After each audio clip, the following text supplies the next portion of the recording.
আসসালামু আলাইকুম ভিউয়ার্স, জানিয়ে দিব সর্বশেষ সংবাদগুলো।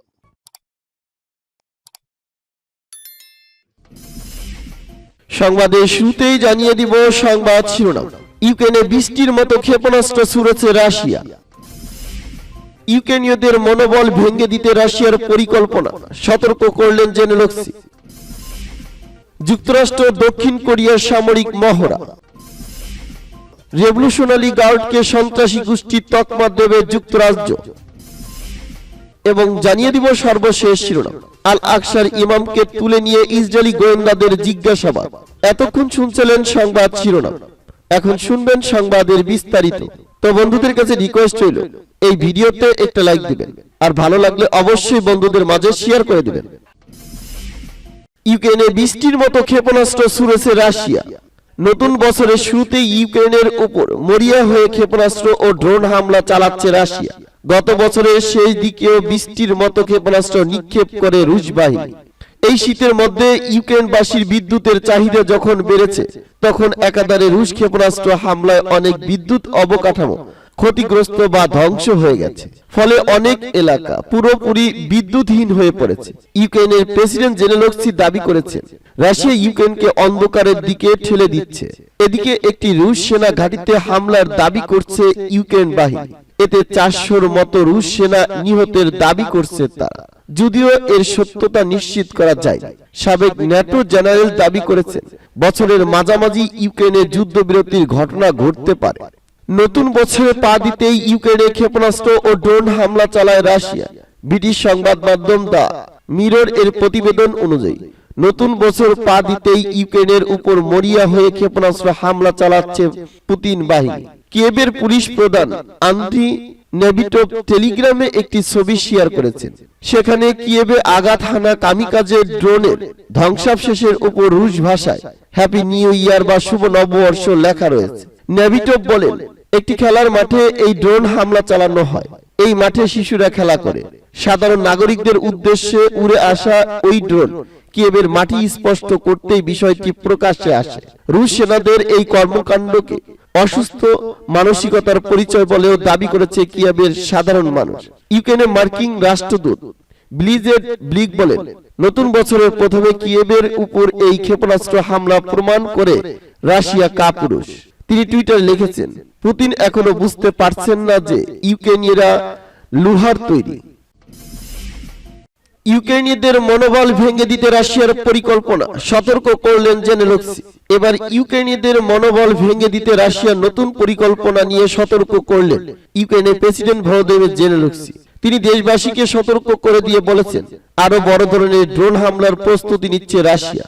ইউক্রেনীয়দের মনোবল ভেঙে দিতেই এই হামলার পরিকল্পনা করছে মস্কো। সোমবার রাতে এক ভিডিও বার্তায় এ দাবি করেন জেলেনস্কি। তিনি জানিয়েছেন, গোয়েন্দা সূত্রে জানতে পেরেছে ইরানের শহীদ ড্রোন দিয়ে এসব হামলা চালাবে রুশ সেনারা। এ ব্যাপারে জেলেনস্কি বলেছেন, ইউক্রেনকে নিঃশেষ করে দিতে ড্রোন হামলার প্রস্তুতি নিচ্ছে রাশিয়া। আমাদের নিশ্চিত করতে হবে এবং আমরা এজন্য সব করব জঙ্গিদের অন্যান্য হামলার মতো এ হামলাও ব্যর্থ হবে। আকাশ প্রতিরক্ষার সঙ্গে যারা জড়িত তাদের এখন বিশেষ নজরে রাখতে হবে।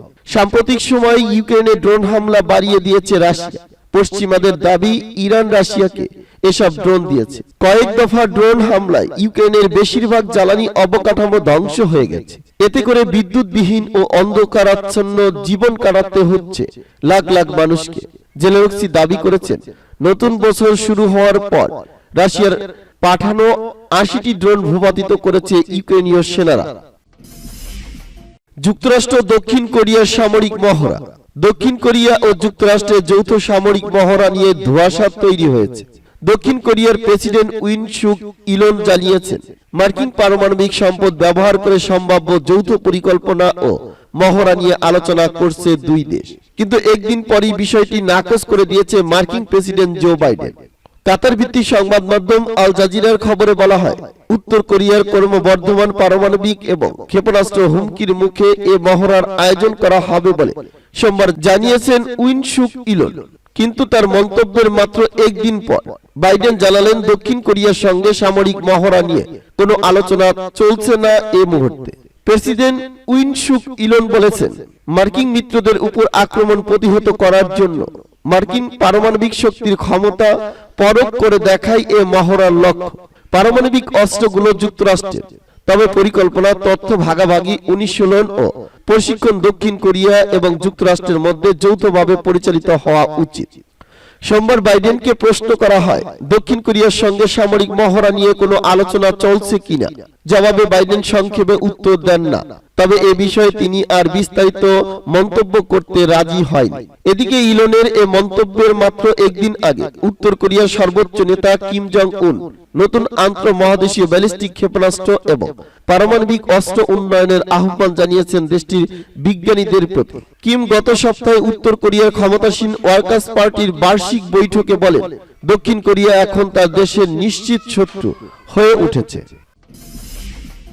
রেভলিউশনারি গার্ডকে সন্ত্রাসী গোষ্ঠীর তকমা দেবে যুক্তরাষ্ট্র। ইরানের রেভলিউশনারি গার্ডকে সন্ত্রাসী গোষ্ঠী হিসাবে ঘোষণা করার সিদ্ধান্ত নিয়েছে যুক্তরাজ্য। ব্রিটিশ সংবাদ মাধ্যম রয়টার্সের প্রতিবেদনে নানা সূত্রের বরাতে এই খবর জানানো হয়েছে। রয়টার্সের প্রতিবেদনে বলা হয়েছে, আগামী কয়েক সপ্তাহের মধ্যে এ সংক্রান্ত ঘোষণা দিতে পারে ব্রিটিশ প্রশাসন। যুক্তরাজ্যের নিরাপত্তা মন্ত্রী টম টুগেনগার্ড ও স্বরাষ্ট্রমন্ত্রী সুয়েলা বিবারম্যান বিষয়টি প্রতি সমর্থন জানিয়েছেন। রেভলিউশনারি গার্ডকে সন্ত্রাসী গোষ্ঠী ঘোষণা করলে সংগঠনটিতে যোগ দেওয়া, বৈঠকে হাজির হওয়া সংগঠনের লোহা বহন ফৌজদারি অপরাধ হিসেবে গণ্য হবে ব্রিটেনে। ইরানে কয়েক মাস ধরে সরকার বিরোধী বিক্ষোভ চলছে। বিক্ষোভের এ ঘটনায় যুক্তরাজ্যের সঙ্গে সংশ্লিষ্ট 7 ব্যক্তিকে গত সপ্তাহে গ্রেপ্তার করে ইরানের রেভলিউশনারি গার্ড। গ্রেপ্তারকৃতদের মধ্যে কয়েকজনের দ্বৈত নাগরিকত্ব রয়েছে। দ্বৈত নাগরিকত্বদের আটক বা গ্রেপ্তার না করতে ইরানের প্রতি আহ্বান জানান যুক্তরাজ্যের প্রধানমন্ত্রী ঋষি সুনাক। আল আকসার ইমামকে তুলে নিয়ে ইসরায়েলি গোয়েন্দাদের জিজ্ঞাসাবাদ। পবিত্র আল আকসা মসজিদের ইমাম শেখ ইকরিমা সার্বিকে বাড়ি থেকে তুলে নিয়ে জিজ্ঞাসাবাদ করেছে ইসরায়েলের গোয়েন্দারা। সোমবার এমন তথ্য জানিয়েছেন মধ্যপ্রাচ্য ভিত্তিক সংবাদ মাধ্যম ডেইলি সাবা। এক প্রতিবেদনে ইমাম শেখ ইকরিয়া সাবরির পরিবারের এক সদস্যের নাম না প্রকাশের সত্ত্বে সংবাদ সংস্থা আনাদলুকে বলেছেন, পূর্ব জেরুজালেমের আল সোবানে হতে অবস্থিত ইমামের বাড়িতে অভিযান চালায় ইসরায়েলি সেনারা। কোনো কারণ না দেখিয়ে তাকে জিজ্ঞাসাবাদের জন্য তুলে নিয়ে যাওয়া হয়। ইমামের শেখ ইকরিমা সাবরি ইসরায়েলের একজন কট্টর সমালোচক। ইসরায়েলি দখলদারিত্বের আলোচনা করে প্রায় তিনি বিভিন্ন বক্তব্য দেন। এ কারণে আগেও তাকে একাধিকবার আটক ও জিজ্ঞাসাবাদের মুখোমুখি হতে হয়েছে। ইমাম সাবরি 1995 সাল থেকে শুরু করে 2006 সাল পর্যন্ত জেরুজালেম ও ফিলিস্তিনি অঞ্চলগুলোর মুক্তির দায়িত্ব পালন করেন। মক্কা মদিনার পর আল আকসা মসজিদকে মুসলিম বিশ্বের তৃতীয় পবিত্রতম স্থান হিসেবে বিবেচনা করা হয়। তবে স্থানটিকে ইহুদি ধর্মাবলম্বীরা টেম্পল মাউন্ট হিসাবে অবহিত করে থাকে। তাদের দাবি, প্রাচীন যুগে এখানে দুটি ইহুদি ধর্মীয় উপাসনালয় ছিল। আল আকসা মসজিদটি পূর্ব জেরুজালেমে অবস্থিত। 1967 সালে আরব ইসরায়েল যুদ্ধের পর পূর্ব জেরুজালেম দখল করে ইসরায়েলি দখলদার। পরে 1980 সালে অবৈধভাবে পুরো শহরটি অধিগ্রহণ করে তারা। যদিও এখন পর্যন্ত আন্তর্জাতিকভাবে কোনো দেশে জেরুজালেমে ইসরায়েলের অংশ হিসেবে স্বীকৃতি দেয়নি। এদিকে জাতিসংঘ বলছে 2006 সালের পর থেকে 2022 সালটি ফিলিস্তিনিদের জন্য সবচেয়ে রক্তক্ষয়ী বছর। ফিলিস্তিনিদের সশস্ত্র আক্রমণ বৃদ্ধির সঙ্গে সঙ্গে তাদের উপর ইসরায়েলি বসতি স্থাপনকারীদের আক্রমণের প্রবণতা সমান্তরালে বৃদ্ধি পেয়েছে। প্রায় প্রতিদিনই ফিলিস্তিনিদের বিভিন্ন শহর ও গ্রামে সামরিক অভিযান ও হত্যাকাণ্ড চালাচ্ছে ইসরায়েলি বাহিনী।